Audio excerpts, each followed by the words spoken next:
Victoria asked me to help her twist the bottle cap, as I obediently did as told. A row of bullet comments flashed in front of me. He does whatever she says. The second male lead is so foolish. Now he's just helping her twist a bottle cap. Soon enough, he'll be raising her kids. I frowned, rejecting the situation when I saw the suddenly appearing comments, and casually said, "Can't you do it yourself?" Victoria looked at me in disbelief. The bullet comments went wild, flooding the screen. Has the second male lead finally woken up? I hope he stops being so foolish for the heroine and lets us be happy on our own. Chapter 1. Victoria raised her hand and touched my forehead. "Martin, what's wrong with you? It's just twisting a bottle cap, and you can't even do that." I shrugged her off. "You have hands. Just do it yourself. Are you losing your mind today? Don't show up in front of me again. You're starting to annoy me." As I listened to Victoria's words, the comments poured through. The heroine has said it clearly. I'm begging the second male lead to stop being so stubborn. Wake up, second male lead. You're just the heroine's backup. She's not for you.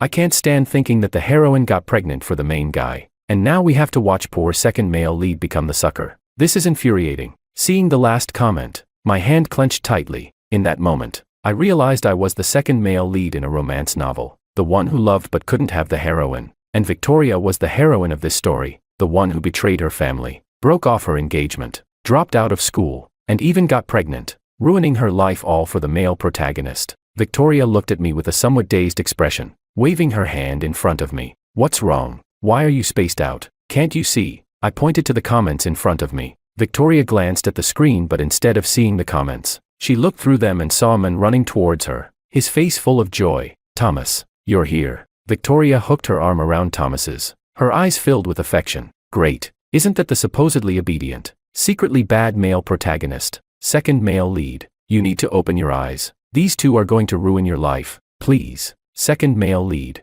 run away. Don't stay with these crazy people." I looked at the comments. Thomas was the male protagonist of this story. He and I were brothers, both of us having been Victoria's childhood friends for 20 years. I liked Victoria, but a year ago, she got together with Thomas. I frowned as I looked at Thomas. I had always seen him as my simple little brother, and even though I knew he might have some small schemes, I never thought he would harm me. But seeing the comments and thinking about how Victoria liked him, and what she did to me for him, I began to realize she might have set me up, ruining my life. I couldn't believe it, though. Victoria and I had been friends for so many years. How could she harm me?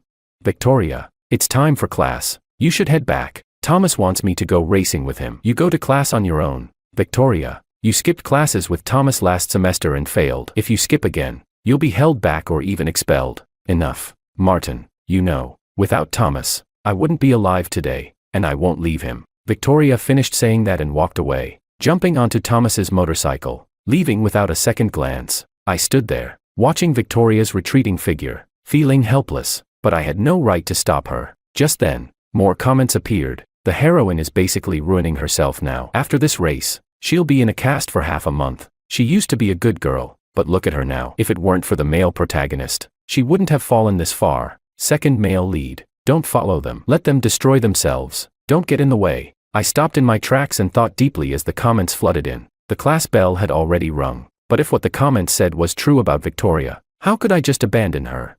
Without even thinking, my body was already moving toward her. What's the second male lead doing? Is he going to save the heroine? Oh no. Second male lead, don't be foolish. The main couple loves racing. If they crash or get hurt, it has nothing to do with you. Second male lead, you're so dumb. Can we just get rid of all these love-struck fools in the world? I paid no attention to the comments insulting me and just kept running. By the time I arrived, I saw an empty stretch of mountain road where Thomas and Victoria were racing. Thomas was holding the motorcycle with one hand while casually eating cherries that Victoria was feeding him. He didn't care about his surroundings at all and kissed her nonchalantly. "Thomas, Victoria, be careful." Thomas, lost in his little world with Victoria, didn't notice the sharp turn ahead. I shouted and ran toward Victoria's direction. Only when Thomas heard my voice did he hurriedly slam on the brakes, scraping the side of a stone wall, before finally coming to a stop. Chapter 2. I walked up and grabbed Victoria's arm. "Victoria, do you have any idea how dangerous this is? Come back with me." "Martin,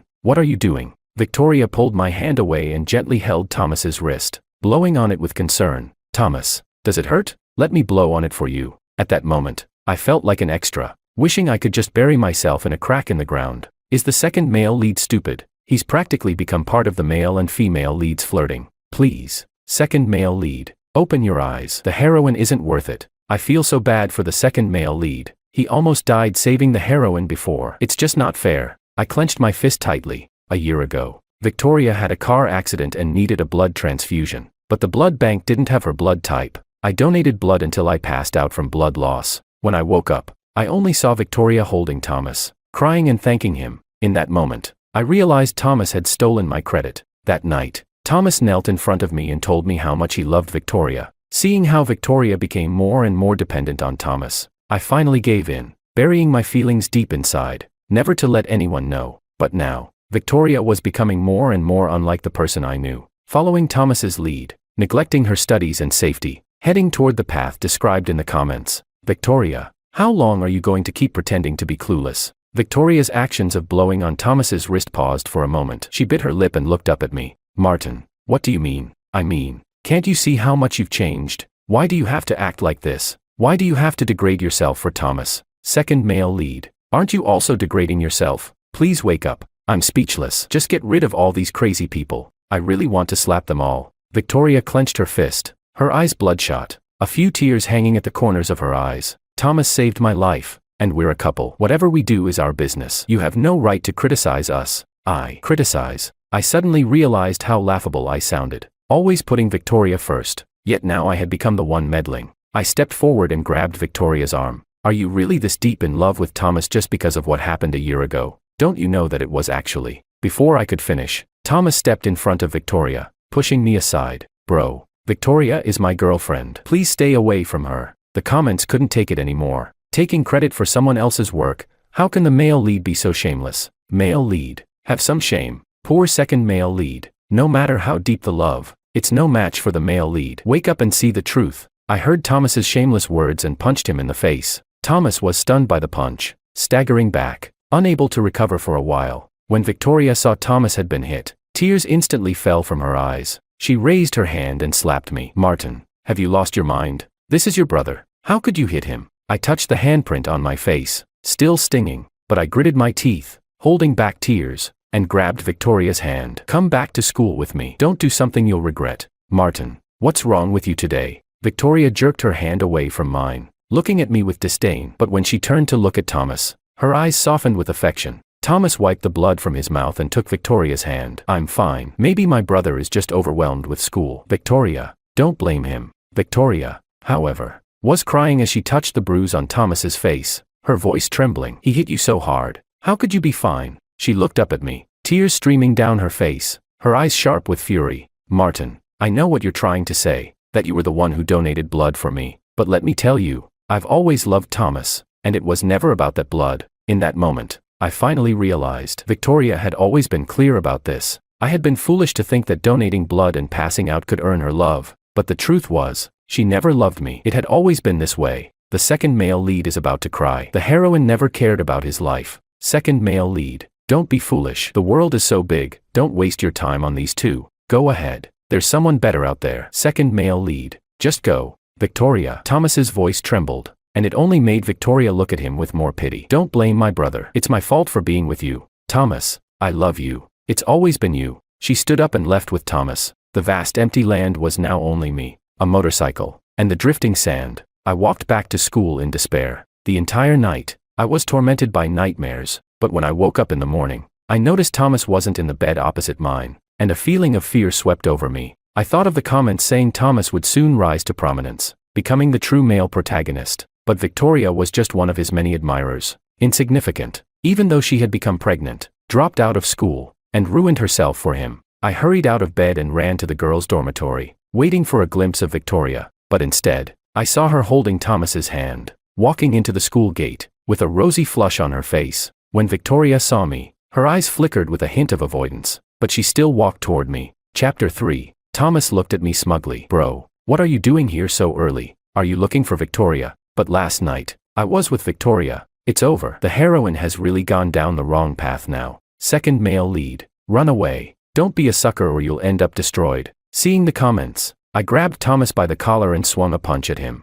Thomas, if you really love her, why are you dragging her down with you? Martin, what are you doing? Victoria pushed me away and hit me on the head with her bag. Martin, you jerk. Don't you dare touch Thomas. I covered my bleeding head and fell to the ground. Victoria, he's going to destroy you. What are you still clinging to? But Victoria kept advancing toward me, dragging her high heels across my chest and stepping on me hard, pinning me to the ground. You're the one who's deluded. Thomas and I are meant to be together. Why do you have to get in the way? Victoria jabbed her finger into my chest, causing so much pain that I coughed up blood. Passers-by watched, some of them even snickering. In that moment, I finally gave up and slapped Victoria across the face. I painfully made my way back to the dorm, staring at the college recommendation letter in front of me. A few days ago, when the homeroom teacher handed me the letter, my first instinct was to refuse it. A recommendation meant that Victoria and I would go our separate ways, lost to the winds of distance. But I was never the protagonist, so why should I expect to change Victoria's path?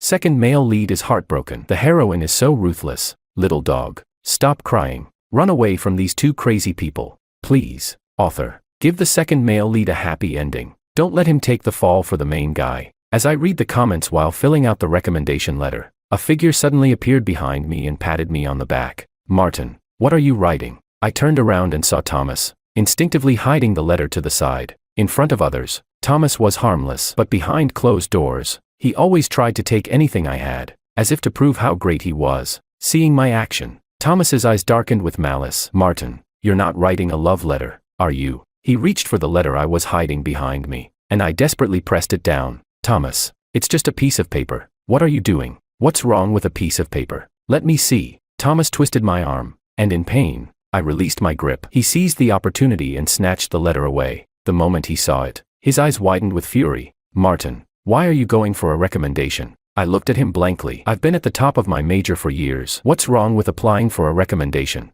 Second male lead, be careful. This bastard wants to steal your recommendation. If I remember correctly, the second male lead lost his chance to succeed because he gave up his recommendation, while the male lead rose to the top. The male lead doesn't deserve it. He only got there by stepping on the second male lead. He's a scumbag. Reading the comments, I finally realized that I was just a stepping stone in Thomas's journey to success. Thomas met my gaze, his eyes calculating. Before he spoke, give me the spot. I couldn't believe what I was hearing. I scoffed twice. Thomas, you've always been my little brother, so I let you have whatever you wanted. And now, you're asking for this. I yanked the letter away from Thomas's hands. Even if I wanted to give it to you, do you deserve it? Thomas clenched his fists, glaring at me in rage. If you don't give it to me, I'll go tell Mom and Dad to cut off your allowance. Don't you know? They haven't given me an allowance for a long time. I couldn't help but laugh bitterly. Despite being the child of the Ning family, I was always the forgotten one. Thomas stood there, dumbfounded, before raising his head with a sneer.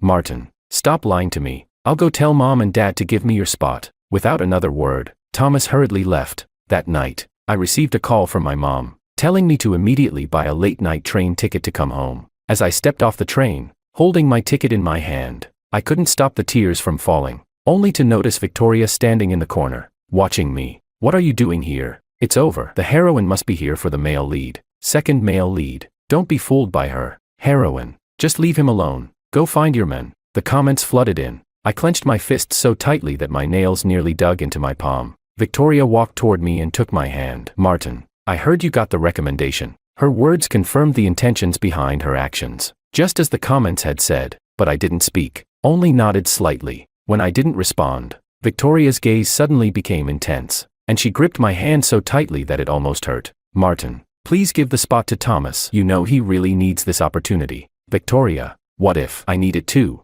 It's okay, Martin. Without the recommendation, you can still take the entrance exam or find a job. You have plenty of options. I laughed bitterly. I never expected that to Victoria. My well-being meant so little. Victoria, stop trying to project your love for Thomas onto me. I don't need to pay the price for your love for him. No, it's not like that. Martin, you don't understand. He was crying in front of me this afternoon, feeling so wronged. He really needs this chance. I shook off her hand. I'm going home. Martin, you have to agree. Chapter 4. But I ignored Victoria. After an entire night on the train, it was already 7 a.m., and I could barely stand. Yet, Victoria clung to my sleeve, unwilling to let me go. Second male lead. Give the heroine a slap. Wake her up. Can love-struck fools just leave the world? This is so frustrating. It'd be best if the male lead showed up now, saw the heroine clinging to him, and gave up. They all go their separate ways, and everyone's happy. But I didn't slap Victoria as the comments suggested. The friendship of over 20 years, being childhood friends,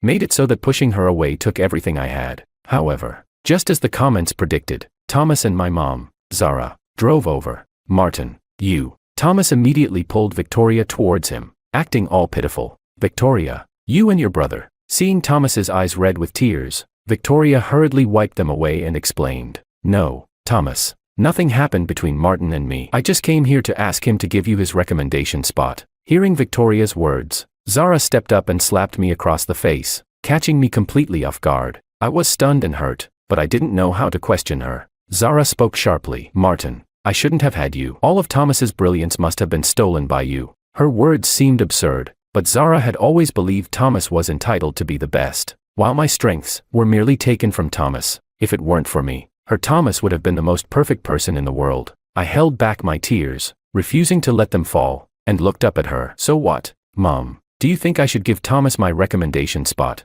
Isn't that what you should do? If it weren't for you, Thomas wouldn't have suffered so much. You should repay him. Why should I? Am I not your son? In terms of suffering, has Thomas ever had even a fraction of what I've endured? The comments flooded in. Family really can ruin people. If it weren't for this mom, maybe the male lead and second male lead could still be good brothers. Second male lead. Don't let your mom emotionally blackmail you. You didn't do anything wrong. Zara didn't say anything more, just glared at me and dragged me into the car. I sat in the front seat, watching Thomas and Victoria in the back, acting all affectionate with each other. When Zara saw me staring at the back, she glanced at me with a look that could kill. I didn't even bother to argue with her. I just closed my eyes and said nothing. By the time we got home, I was so exhausted from the overnight train ride that I collapsed onto the bed and fell asleep almost immediately. Before I could even sleep soundly, the blanket was suddenly ripped away. I opened my eyes with difficulty, only to see Thomas, holding my blanket, giving me a sly smile. He then spoke loudly. Bro, don't be mad. I was just thinking of giving you a thicker blanket.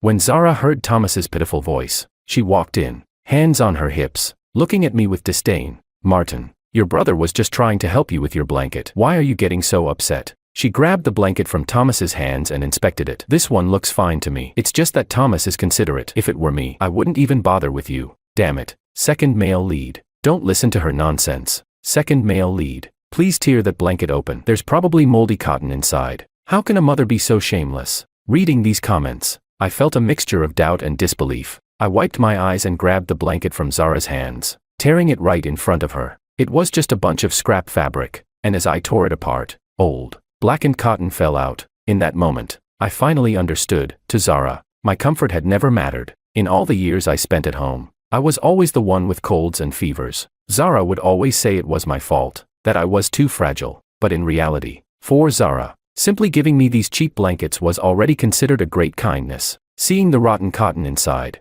Zara took a few steps back, looking guilty. What are you doing? Zara demanded. I shook my head, biting my lip. Nothing. I was just curious how a blanket like this could possibly keep someone warm. Zara, gripping her clothes, turned her face away. You've been off at university, always away from home. How could I know anything about the quality of these blankets? Well, say whatever you want. Let me rest for a while. After the long train ride, I'm too tired to argue with you. But Victoria's voice called from the living room. Auntie, Thomas, the food's getting cold. Aren't you coming to eat? Hearing Victoria's words, Thomas shot me a glance before responding sarcastically. Bro, Mom made a lot of food for you. Don't you want to show some appreciation? What a scumbag. Here he goes acting again. Second male lead. Don't let him get to you. Just live your life. I understand why the second male lead turned dark now. It's so clear. Thomas, let's go. Don't pay any attention to him. He thinks he's all grown up, but he has no idea how hard it is to be a mom. Chapter 5. Zara's veiled sarcasm pushed me to the point where I had no choice but to drag my exhausted body to sit up.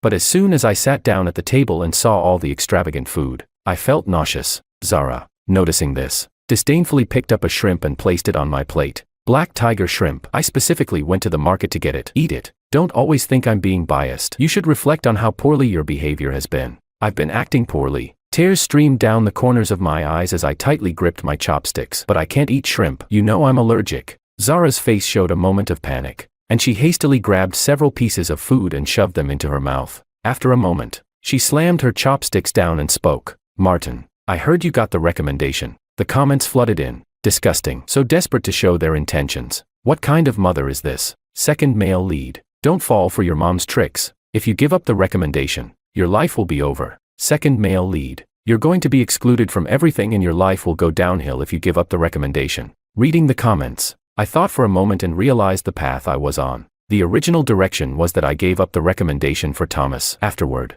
I failed my graduate exams and struggled to find work. When Thomas returned, I would be nothing but a worthless failure, and Thomas would manipulate me into covering up his company's shady dealings, sending me to prison for life. I nodded. Yes, so what? Zara saw my attitude and her expression turned angry. You know how hard Thomas has it, so you should make way for him. Just give him the spot. I picked up my food and said, the recommendation is based on grades. He doesn't have them. It doesn't matter. I can use money to make connections for him. It's not a problem. I sneered. Zara had never thought to do anything for me. Ever since I went to university, she hadn't given me a single cent. I really didn't know who had it harder. Since you have so much money, why don't you just buy a recommendation spot for him? Martin, Thomas is your brother. What's wrong with giving him the spot? Exactly. Thomas has worked so hard. Why doesn't he deserve a recommendation? Victoria chimed in, looking up at me through teary eyes, leaning into Thomas's arms. Really? I stood up and walked over to Victoria, lifting her chin. Then, how about I give the spot to Thomas?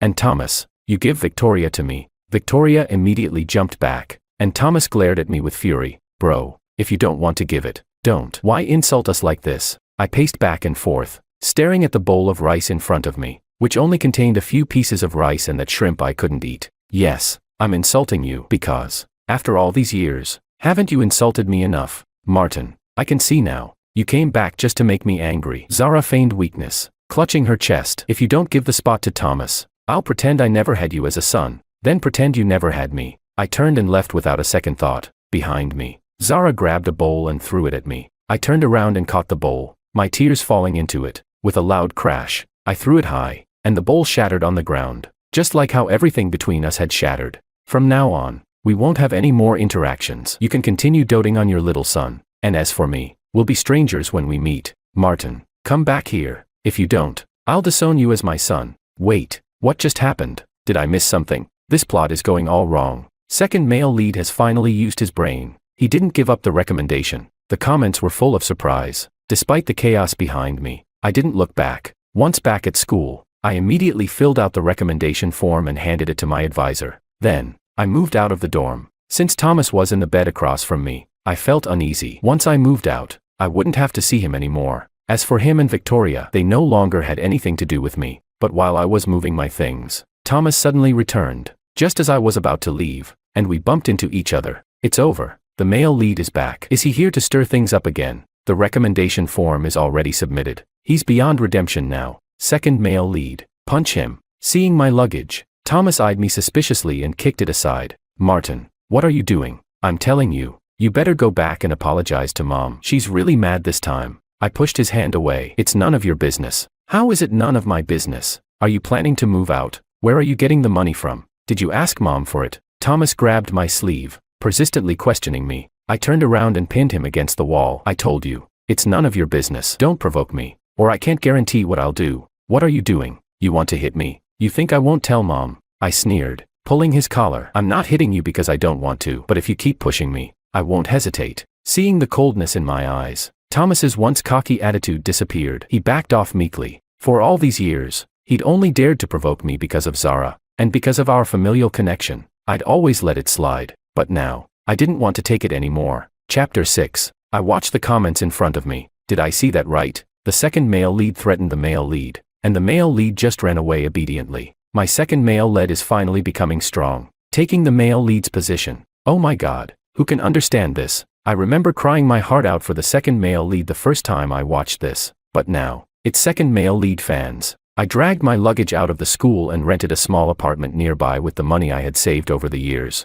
For the last few months, I hadn't seen Thomas or Victoria. Even the school, I avoided as much as I could. I only went to school occasionally to do experiments with my advisor. Thomas had his grand male lead aura, and it had nothing to do with me. I just hoped he wouldn't interfere with my life. As for Victoria, someone who didn't love me but still tried to use me wasn't worth a single thought from me. I had never considered what life would be like alone. Now, I cooked, read, and spent my time on my own, lying in the chair on the balcony, letting the sunlight warm my face. I felt a peace I had never known. During this time, Zara called me a few times, but I didn't answer. After all, her words were always about how unfilial I was and how she wished she had never had me. They were unpleasant words. Why waste my time answering them? But as graduation approached, Victoria also kept calling me. Looking at the missed calls on my phone, I stared at the screen in a daze. It used to be me trying to reach her, but she wouldn't give me the time of day. Now, it was her trying to reach me, and I was indifferent. On graduation day, I finally saw Victoria. To my surprise, she was already visibly pregnant, just as the original plot had suggested. She was pregnant for Thomas, but Thomas was the grand male lead with many admirers. She was just one of many. What is the heroine trying to do? Is she going to make the second male lead a sucker? If the plot follows its original course, won't the second male lead willingly help raise the heroine's child? Please, second male lead, don't go crazy. The heroine made her own mess. Don't rush to clean it up. Looking at the comments, I realized what my feelings must have been at that time. I had loved Victoria for 20 years, and when I saw her suffer, how could I bear it? Naturally, I did whatever she asked, even if it meant being the one to pick up the pieces. But now, I could see everything clearly. Victoria, with her pregnant belly, walked towards me, and I stepped back, but she caught my arm. Martin, don't go. Victoria, what do you want? Martin, I'm pregnant. It's Thomas's, I sneered, glancing at her belly. I figured that out. So what? Martin, I know you love me. Since you love me, can you love me a little more, and love my child too? I could hardly believe what I was hearing. It was like filthy words in my ears. Victoria, do you know what you're saying? Are you out of your mind? No, it's not like that. Martin, I'll make this child call you dad. It'll be your child. No need, I said with disdain. Why should I get dragged into this? This is Thomas's child. Thomas has his big ambitions. He said this child will only hold him back. But you, Martin, you're a good person. I stepped away from Victoria as she tried to grab my hand, walking briskly. Victoria, I've tried to bring you back to your senses, but you wouldn't listen. Martin, I heard Victoria's screams behind me but couldn't imagine what her future would be like. I even realized that one day, the comments disappeared from my screen. Maybe the story had reached its conclusion, or maybe I had simply left the story behind, but at least, I hadn't followed the original plot. I didn't lose my recommendation spot, didn't become a sucker, and didn't end up dead. After graduating from a top-tier university, I continued on to pursue my doctorate. That spring, companies from all over reached out to me with offers. I followed the momentum and went abroad, where I started my own company and had a prosperous life. Years later, when I returned to the country, I saw someone lying on the street covered in a tattered quilt, looking oddly familiar. When I got closer, I realized it was Thomas. In the cold winter, wrapped in that torn quilt, he had already frozen to death. People around said he was on the verge of success but was ruined at the last moment. His wife exposed all his crimes because of his affair. He spent 10 years in prison. By the time he got out, his elderly mother had passed away. His wife and children were gone, and he was left alone, holding that same broken quilt, muttering, I'm the male lead. Thus, his dream was shattered on that winter day, and I never looked back.